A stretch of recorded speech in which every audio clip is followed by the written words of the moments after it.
स्वागतम स्वागतम स्वागतम। मैं वेलकम करता हूँ आप लोगों का मेरे चैनल मार्केटिंग मैट पे। आज हम एक बहुत ही इम्पोर्टेंट एस्पेक्ट देखेंगे मैनेजमेंट का, which is efficacy. How efficient you are in doing a work, या how effectively you can do a work और a job assign to you, right. इसके 4 एस्पेक्ट्स होंगे, first, second, third and fourth. First is action, goal orientation और goal making. Second is initiatives and proactiveness. Third is locus of resources. And fourth is problem solving. तो आइए देखते हैं efficacy है क्या actually. Efficacy होती है एक फीलिंग ऑफ इनर वर्थ जो कि एक इंडिविजुअल हमेशा कैरी करता है कि how much of a worth I have regarding this job, और इस जॉब में या मैं नेचुरली कैसा फील करता हूं और मेरी क्या वर्थ है।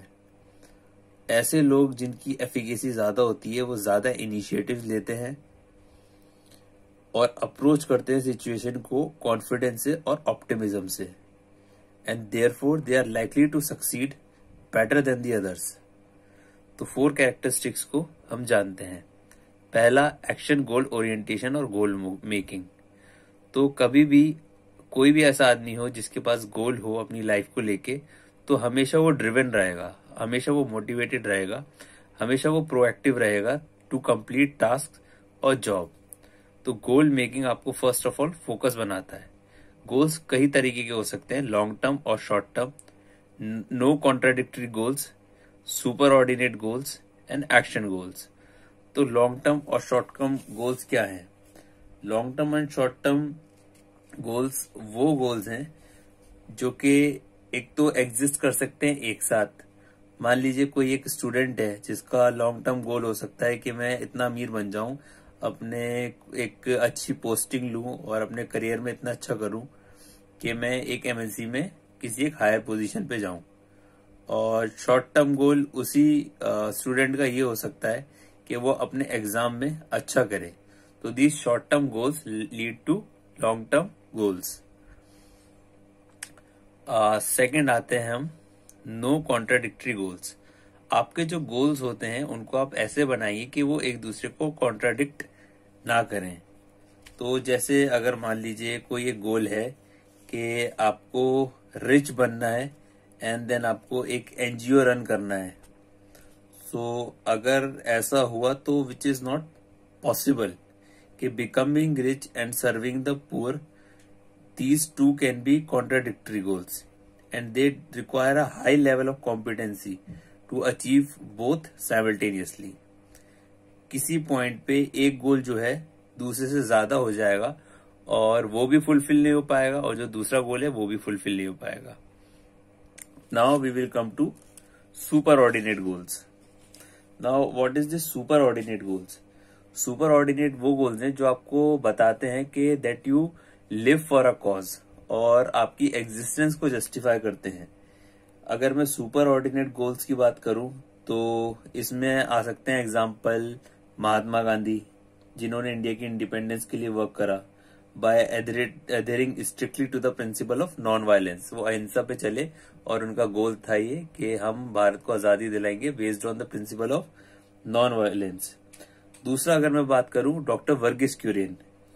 वर्गीस कुरियन भी एक एग्जाम्पल है सुपर ऑर्डिनेटेड गोल अचीवर का। उन्होंने काम करा to make India self sufficient in milk production. उनको फादर ऑफ व्हाइट रेवोल्यूशन भी कहा जाता है, and he was the architect of Operation Flood. Operation Flood जो था वर्ल्ड का लार्जेस्ट डेयरी डेवलपमेंट प्रोग्राम था। Other example is Narayan Murthy. Narayan Murthy हम सब जानते हैं, the big tycoon of IT industry. उन्होंने स्टार्ट की Infosys with a long term goal of liberating IT and generating wealth to be distributed among a large number of those who work for Infosys. Azim Premji, जिन्होंने विप्रो बनाने के बाद devote करा अपना time to nation building, and he has been promoting education rigorously in rural India. ये सारे super ordinated goals के example है। Now coming to last one which is action goal और एसएन गोल्स। एक्शन गोल्स, इनको powerful goals भी बोला जाता है।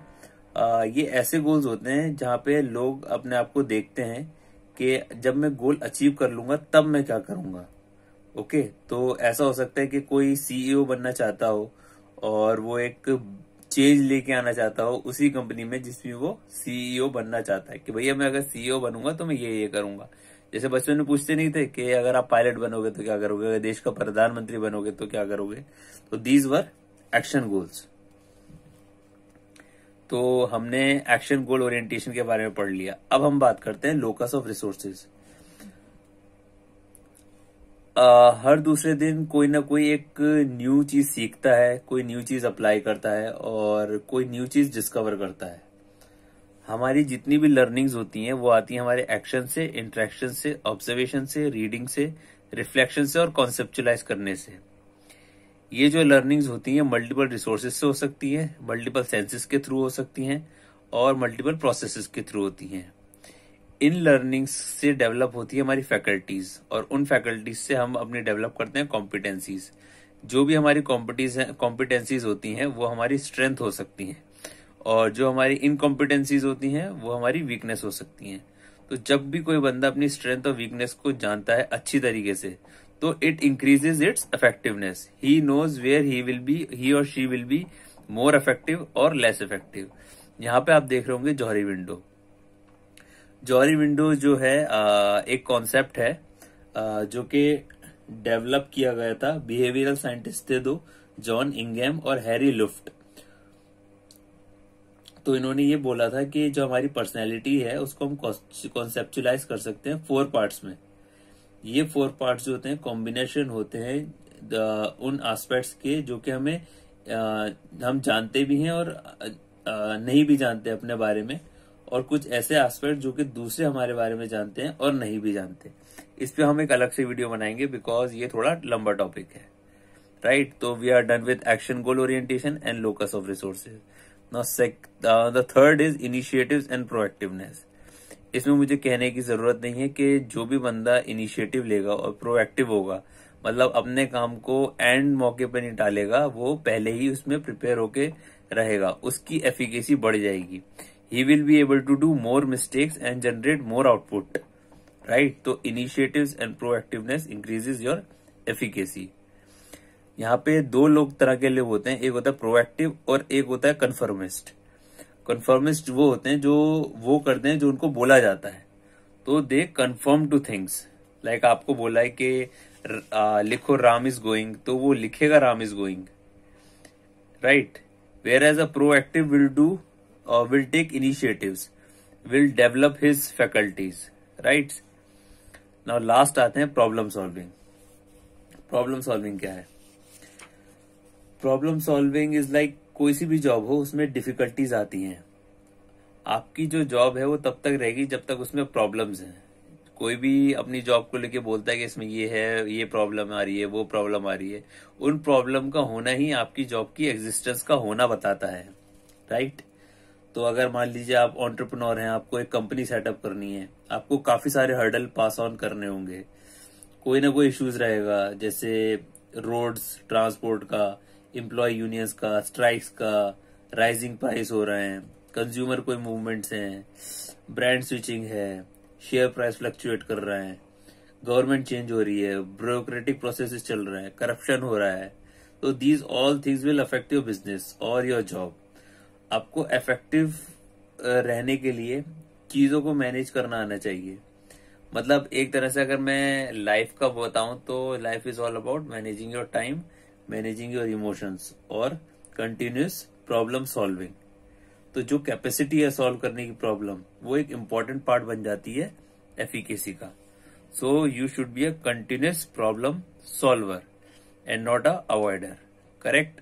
तो एफिकेसी अगर आपको बढ़ानी है और भैया अगर आपको कॉर्पोरेट लैडर में ऊपर जाना है तो अपने गोल सेटिंग पे ध्यान दीजिए, अपने रिसोर्सेस को देखिए, अपनी कॉम्पिटेंसीज डेवलप करिए, अपने आप को प्रॉब्लम सॉल्वर बनाइए और प्रोएक्टिव रहिए।